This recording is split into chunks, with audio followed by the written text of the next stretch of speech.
The man sitting next to you on the flight in economy might be worth $40 million. dollars. And the guy in the Lamborghini idling at the red light next to your Honda?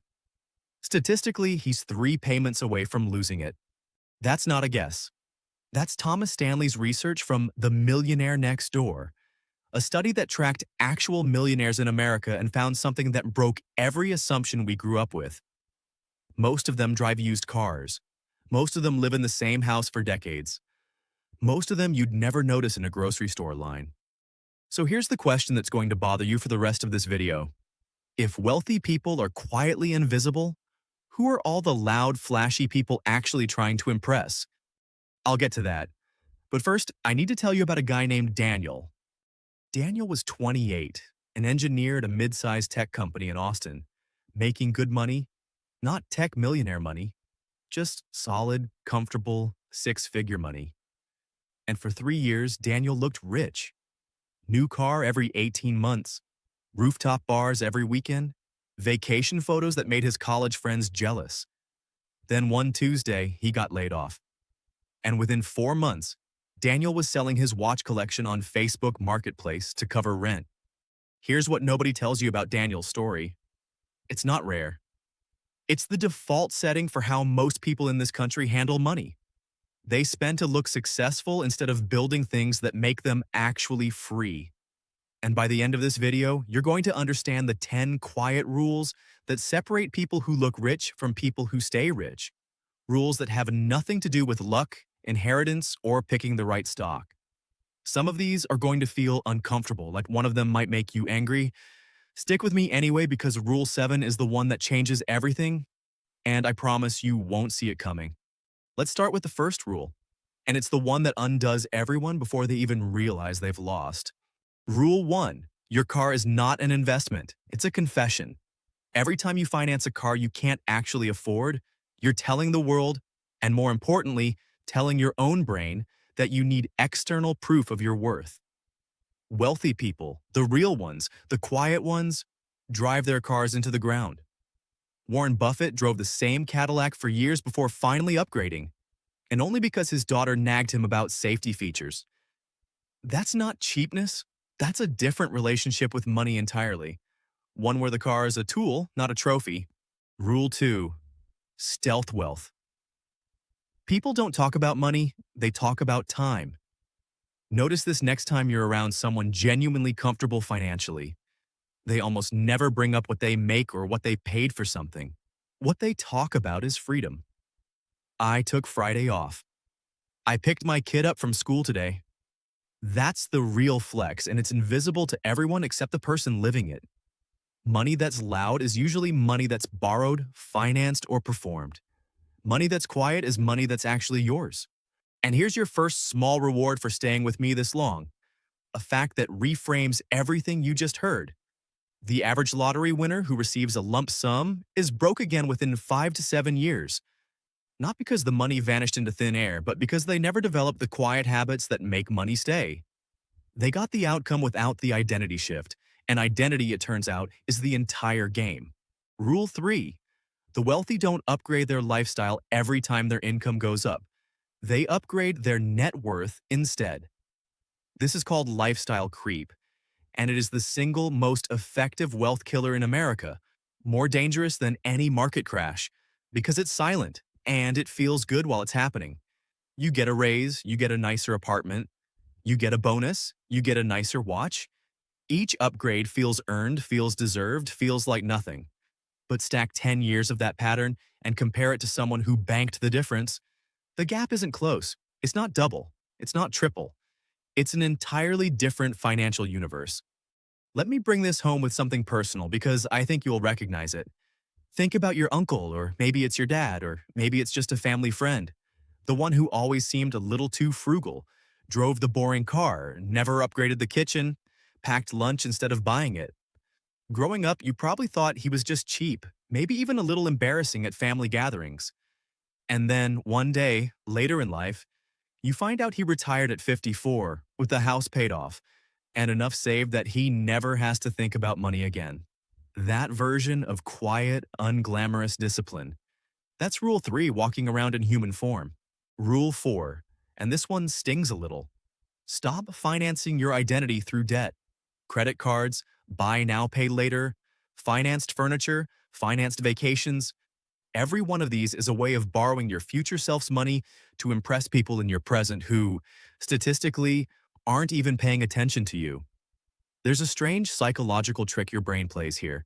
It convinces you that having the item now feels like having the money now. It doesn't. It just feels like it for about 6 weeks, until the bill arrives and the feeling evaporates, but the debt stays. Now, here's the second open loop I planted earlier, finally getting its answer. Remember the guy in the Lamborghini at the red light? He's not rich. He's performing richness for an audience of strangers who will forget him in 4 seconds. Real wealth doesn't need an audience. That's rule 5, and it might be the most important one on this list. The moment you stop needing people to know you have money is the moment you actually start keeping it. There's a concept in psychology called the reference group effect. We don't compare ourselves to the world. We compare ourselves to the 20 or 30 people we see most often. Your neighborhood, your coworkers, your group chat. And that small circle silently sets your definition of normal spending, whether you realize it or not. If everyone in your circle leases a new SUV every 3 years, you'll feel poor in a paid-off Corolla, even though the Corolla owner is the one actually building wealth. This is why some of the wealthiest people quietly change their circles before they change their bank accounts. Not out of arrogance, out of self-preservation. Rule 6. Track where the money actually goes, not where you think it goes. Almost nobody does this, and it's uncomfortable, which is exactly why it works. Most people can tell you their salary down to the dollar, but couldn't tell you what they spent on food delivery last month within a $200 margin. There's a particular kind of person, you might already be picturing them, who runs a small shop, maybe a hardware store or a little bakery passed down from their parents, and every single night before closing, they count the drawer. Not because they don't trust their staff, because they respect the number.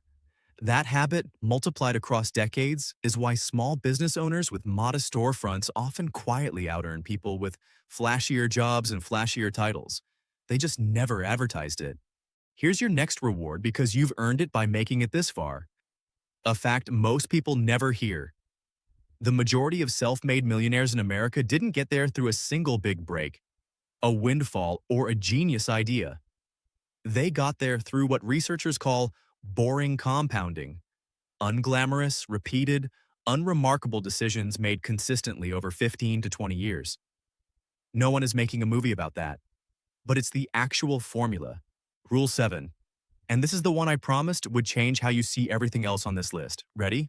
Stealth wealth isn't about hiding money. It's about removing money from the center of your identity entirely. That's the real pivot, the thing nobody tells you. You'd think stealth wealth means secretly being rich while pretending not to be. But that's not it. That's still performance, just in reverse. The actual quiet wealth mindset is people who stopped measuring themselves by money altogether. So it simply stopped mattering whether anyone knew. They're not hiding a Ferrari in the garage. They just never needed one to feel like they'd made it. The wealth became a side effect of their peace, not the goal of their striving.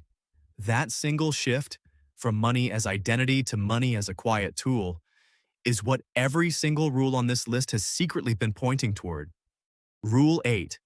Pay yourself before the world gets a chance to. This isn't new advice. You've heard some version of it, but here's the part that's usually missing. Automate it so completely that you never have to rely on willpower. Willpower is a terrible long-term financial strategy. It's strong on Monday and gone by Friday night. The people who build real wealth quietly remove the decision entirely. Money moves before they can even miss it. Discipline isn't the goal. Removing the need for discipline is the goal. Rule 9.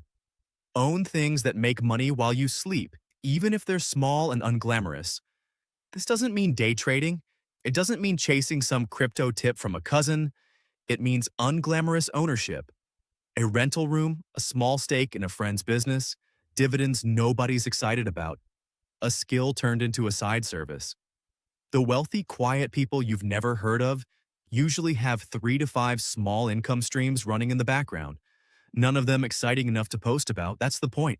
Boring is the entire strategy. And Rule 10. the one that ties every previous rule together. Protect your peace like it's an asset because it is. Stress, comparison, financial anxiety, these cost you decisions. A stressed brain makes short-term choices. A calm brain makes compounding choices. The wealthiest quiet people you'll ever meet have an almost eerie calmness around money.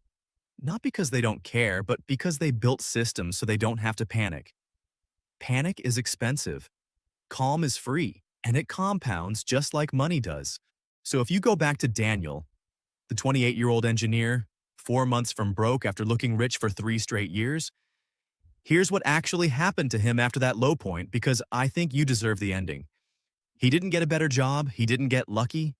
He just quietly rebuilt, using almost every rule you just heard.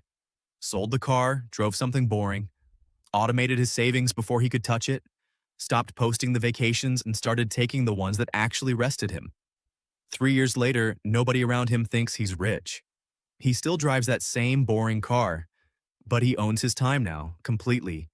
And that's a kind of wealth that doesn't show up in photos. That's the real secret hiding underneath every rule on this list. Stealth wealth was never really about money at all. It was about quietly refusing to let other people's eyes decide what your life should look like.